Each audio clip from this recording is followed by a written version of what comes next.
Michel Foucault nació en 1926 en Poitiers, Francia. Fue filósofo, psicólogo y psicopatólogo. Se ocupó de problemas relacionados con las verdades, el poder y la subjetividad. Tuvo una gran influencia en las ciencias sociales y en la filosofía. Criticó la psiquiatría, la medicina y el sistema penal de su época. Abrió nuevas perspectivas para pensar la sexualidad, el poder, el saber y la ética. Llamó la atención sobre los modos de construcción social de las identidades que siguen hoy ejes de debate.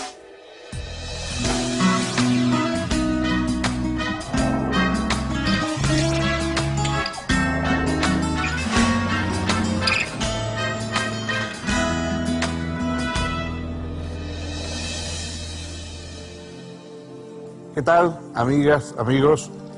Bienvenidos a esta última etapa de nuestro recorrido por el pensamiento occidental. Foucault no es propiamente un filósofo, pero quizá en nuestra época la idea de filósofo a la clásica ya irremediablemente ha pasado y ya no tiene, digamos, su cauce normal. Hoy los filósofos son aquellos que hacen filosofía, pero también sociología, pero también economía, pero también literatura, son ensayistas, son observadores y estimuladores de la reflexión humana en campos muy diversos. Y así fue Foucault, un gran escritor, un estilista singular, un finísimo, digamos, analista de ideas, casi a veces logra coger una idea y la analiza de una manera muy minuciosa, y eso a veces le lleva a perder incluso de vista el conjunto de otros aspectos.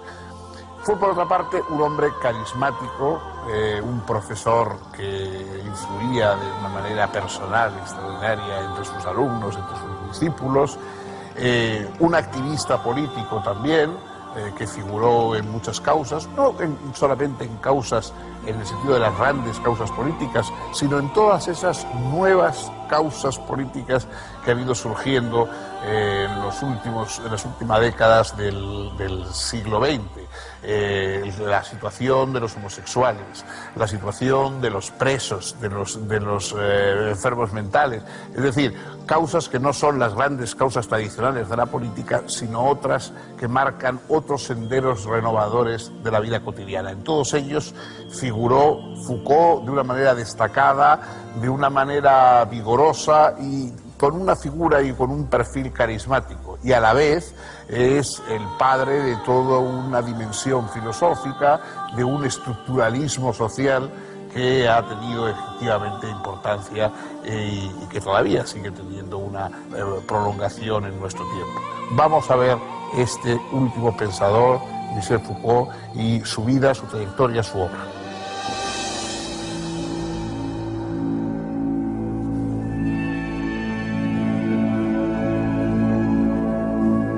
Nacido en una ciudad provinciana del interior de Francia, Paul-Michel Foucault era hijo de un prestigioso cirujano. Fue el segundo de 3 hermanos. Durante su infancia y juventud fue un excelente estudiante, pero desde su ingreso a la adolescencia comenzó a sufrir profundas crisis personales asociadas a su identidad sexual. Cambió frecuentemente de colegios y llegó a pensar seriamente en suicidarse. Al ir descubriendo su homosexualidad, se sentía condenado a una vida infeliz y atormentada. Esta era la causa de sus habituales depresiones. Al terminar sus estudios secundarios, Foucault ingresó a la Escuela Normal Superior de París. Durante ese período, sus importantes y crecientes pozos depresivos le obligaron a recurrir a una asistencia psiquiátrica rigurosa. A partir de ese tratamiento psiquiátrico, logró recomponer su personalidad, asumir su sexualidad y alcanzar el equilibrio emocional. Demostró entonces una gran brillantez en sus estudios. Foucault obtuvo su licenciatura en filosofía en 1948 y en psicología en 1950. En 1952 obtuvo además un diploma en psicopatología. Su tesis Enfermedad mental y personalidad fue publicada en 1954 y tuvo una buena recepción en los ambientes académicos. Con ese antecedente, Foucault consiguió una cátedra en la Universidad de Uppsala, en Suecia. Pasó luego por las universidades de Varsovia y Hamburgo y retornó a Francia en 1960, asumiendo la dirección del Departamento de Filosofía en la Universidad de Clermont-Ferrand. Un año más tarde, Foucault conoció a Daniel Defer, un estudiante que pronto se convertiría en el amor de su vida.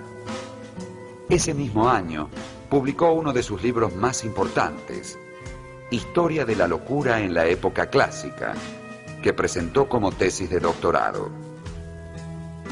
Analiza en esa obra la experiencia discursiva en torno de la locura, el imaginario anudado alrededor de la figura del loco y las estrategias sociales de invisibilización de la locura. La historia de la locura abrió el primer período de la obra de Foucault, al que también pertenecieron, entre otros escritos, los libros El nacimiento de la clínica, Las palabras y las cosas, y La arqueología del saber. Este primer período, que se extendió entre 1961 y 1968, fue designado luego por el propio Foucault como etapa arqueológica, en el sentido de la tarea asumida por las obras de este período de excavar capas, al modo de los arqueólogos, para estudiar los modos históricos de configuración de determinadas espesuras discursivas, de determinados objetos de análisis. Así, en Las palabras y las cosas, por ejemplo, estudia de esta manera cómo se constituyeron, entre el siglo XVII y el XIX, los saberes de la vida, del lenguaje y del trabajo, o sea, la biología, la lingüística y la economía política. Analiza allí, además, el surgimiento en la cultura europea de las ciencias sociales a partir de determinadas prácticas sociales y discursivas. A partir de 1969 y hasta principios de los años 80, se desplegó la segunda etapa del pensamiento de Foucault, que se conoció como genealógica.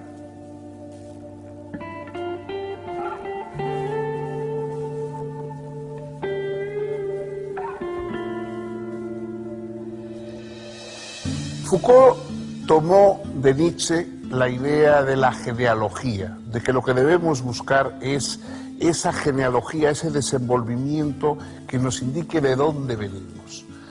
Para él la historia es importante, pero también es importante la ontología histórica, es decir, la historia de lo que somos, la historia de aquello en lo que nos hemos transformado, de lo que nos vamos transformando. Esa genealogía es lo que él estudia a lo largo de su obra. Para él, incluso la idea de hombre, el hombre mismo, es una idea que tiene su propia genealogía y que tiene su final. Se puede hablar de una muerte del hombre. El hombre finalmente puede ser como una huella en la arena que borra la subida de la marea, porque también es algo que ha tenido su desenvolvimiento y que no tenemos por qué creer que va a estar ahí para siempre. La ontología de nosotros mismos, que es la ontología histórica de nosotros mismos, que es lo que pretende hacer Foucault, tiene diversos campos. En el campo de la verdad, nuestra vinculación con el campo de la verdad es cómo nos constituimos en sujeto de conocimiento en cada una de las épocas, a través de qué epistemes, de qué ciencias, de qué marcos o programas de conocimiento nos convertimos en sujetos de conocimiento a lo largo de las épocas. No es lo mismo la época clásica que la época decimonómica que la nuestra. ¿Cuál es la genealogía por la que vamos convirtiéndonos en este sujeto de conocimiento que somos hoy y que somos deudores de lo que hemos sido?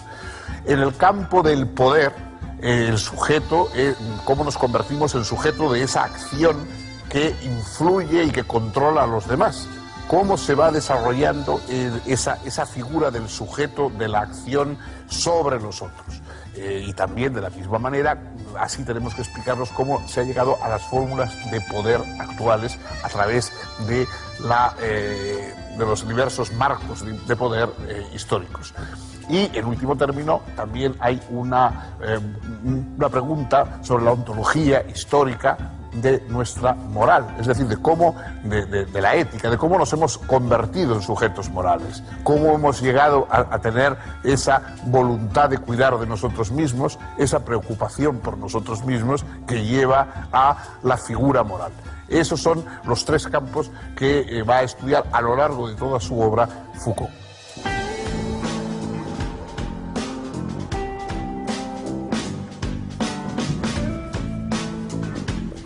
Foucault dice que él hace ontología de los sujetos, pero se trata de una ontología histórica que estudia cómo venimos a ser nosotros mismos.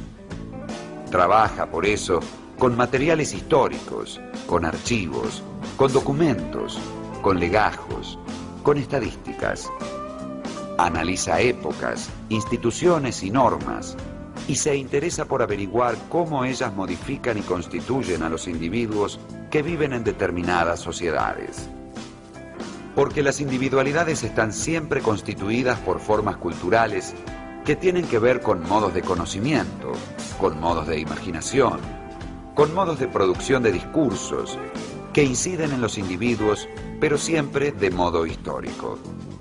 No se trata solo de dudar de los objetos de nuestro conocimiento, sino que hay que poner en tela de juicio al sujeto mismo, del que hay que eliminar todo rastro de trascendencia para poder considerar las múltiples perspectivas que combaten en cada caso, en cada experiencia. Si en las obras del período arqueológico el problema de las verdades se encontraba en primer término, luego en el período genealógico, la reflexión sobre el poder pasó a ser lo prioritario. Tal preocupación por el poder no es ajena a las circunstancias vividas en 1968 durante esa importante rebelión popular antiautoritaria conocida como el Mayo francés. Este período coincidió con su nombramiento al frente de la Cátedra de Historia de los Sistemas de Pensamiento en el Collège de France. A esta etapa genealógica pertenecieron, entre numerosos escritos, los libros ¿Qué es un autor?, El orden del discurso, Vigilar y castigar, y La voluntad de saber, primera parte, este último, de una historia de la sexualidad. En estos textos, Foucault piensa el poder como una trama extendida a través de toda la sociedad. No se trata, pues, de la imagen simplista de unos que detentan el poder y otros que lo sufren, sino que el poder nos involucra a todos y que, si bien hay zonas de la red más densas y zonas más tenues, nadie es ajeno a esa trama.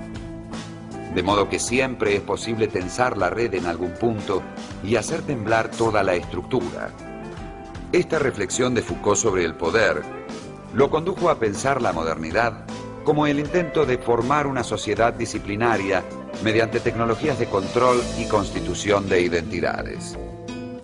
El poder no apareció entonces como una mera fuerza de represión, sino también como posibilidad de realización. Además, la imagen de las tramas de poder que atraviesan toda la sociedad abrió la perspectiva de las micropolíticas, prácticas que surgen desde las prácticas sociales mismas, que son comunitarias, que excluyen tanto la idea de una vanguardia iluminada que intenta imponer su ideología, como la de una receta a aplicar a la totalidad del fenómeno social.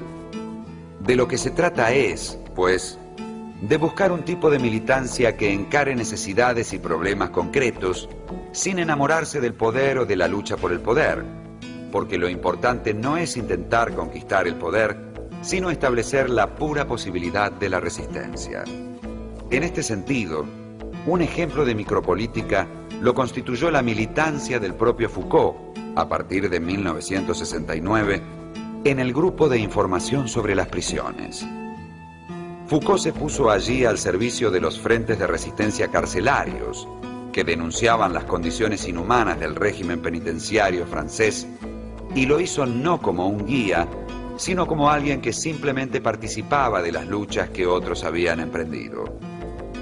A principios de los años 80, Foucault inició la tercera etapa de su vida filosófica, el período llamado ético, que pretende pensar la constitución del sujeto ético, político y estético en el análisis de ciertas prácticas subjetivantes, de ciertas miradas sobre sí, mediante las que el individuo se relaciona consigo mismo.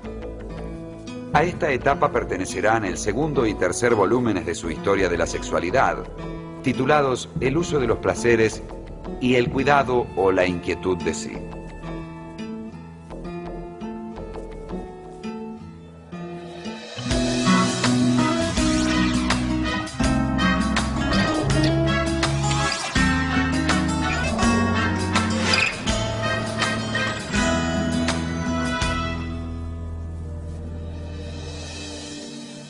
La filosofía, a lo largo de los siglos, parece que tenía ya determinados sus diversos temas. Y se hablaba de unos temas epistemológicos, temas respecto al alma, respecto al cuerpo, respecto a la experiencia, o respecto a la justicia, o respecto a las grandes ideas, etc. Pero había temas que no aparecían nunca en el campo de la filosofía, o prácticamente nunca. Por ejemplo, un manicomio, los locos en el manicomio, los enfermos en el hospital, los presos en la cárcel. Eso eran cuestiones que nunca se introducían en el campo filosófico, que quedaban de lado. Solamente algunos irregulares de la filosofía, como Schopenhauer, hablaron también de la locura y hablaban de la pena de muerte y cosas por el estilo. Es raro.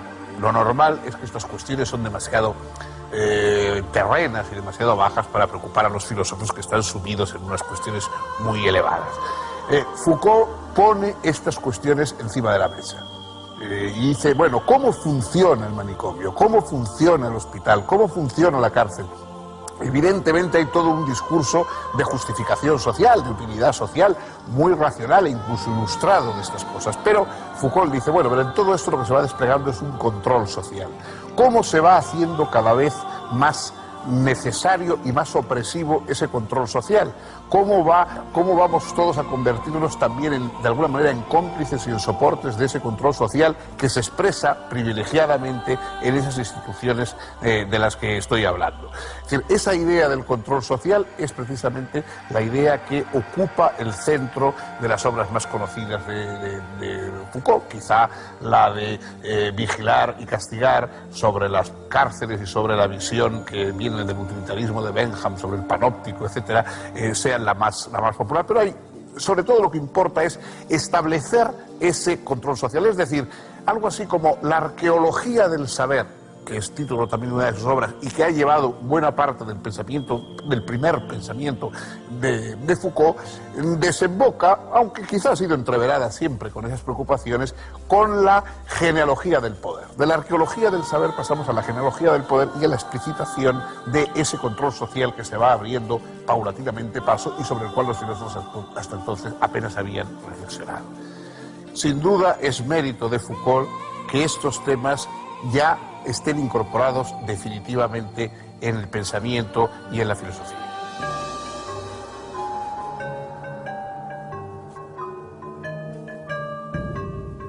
En su tercera época, Foucault comienza a reflexionar de modo muy particular sobre la ética. Su pregunta es entonces, ¿cómo me constituyo como sujeto ético, como agente moral? Acomete esta pregunta en los últimos volúmenes de su Historia de la Sexualidad. En realidad la obra estaba prevista en 4 volúmenes, pero el cuarto no llegó a publicarse. Foucault falleció el 25 de junio de 1984, víctima de SIDA, antes de terminar de corregir ese cuarto tomo, que por lo tanto quedó inédito. Los escritos de Foucault han tenido un enorme impacto sobre la filosofía y las ciencias sociales. Sus críticas de las instituciones sociales, tales como la psiquiatría, la medicina y el sistema penal, así como sus ideas sobre la sexualidad, el poder y el saber, han sido ampliamente discutidas y aplicadas. En particular, llamó la atención sobre las construcciones sociales de las identidades, o sea, los modos de subjetivación, que siguen siendo ejes del debate social y político contemporáneo.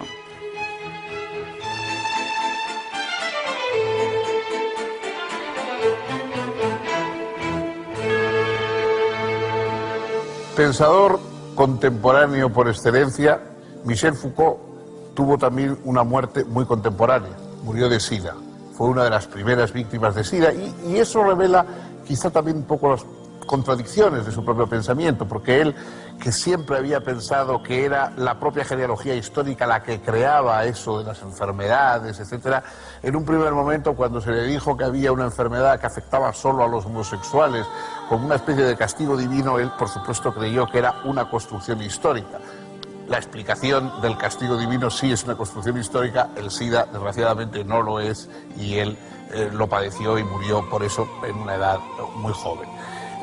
Su impronta en el siglo XX es grande.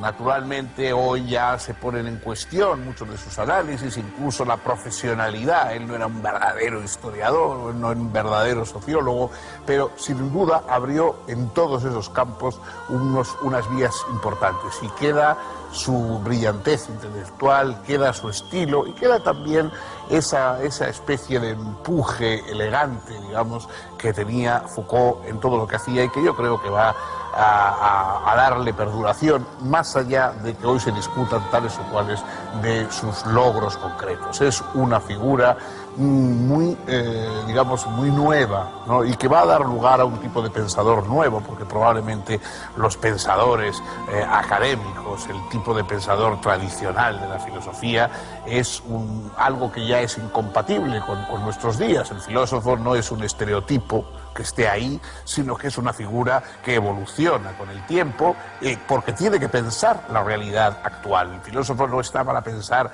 siempre lo que pasó, sino para pensar lo que está pasando, incluso lo que va a pasar. Y esa figura entonces tiene que adaptarse a esa transformación, a ese cambio de los tiempos. Lo crucial de la filosofía no es tanto que unos u otros hayan pensado esto o aquello, sino que han pensado para nosotros, han pensado para ustedes, han pensado para que ustedes piensen a partir de ellos, han pensado para que ustedes puedan aprovechar esos conocimientos, esas perplejidades, esos instrumentos intelectuales, y para que con ellos se ayuden en su propio pensamiento, porque nadie puede ser filósofo por otro. El filósofo es quien trata a los demás como si fueran filósofos. Es lo que hemos intentado hacer nosotros aquí, y quisiéramos que ustedes prolongasen esta tarea.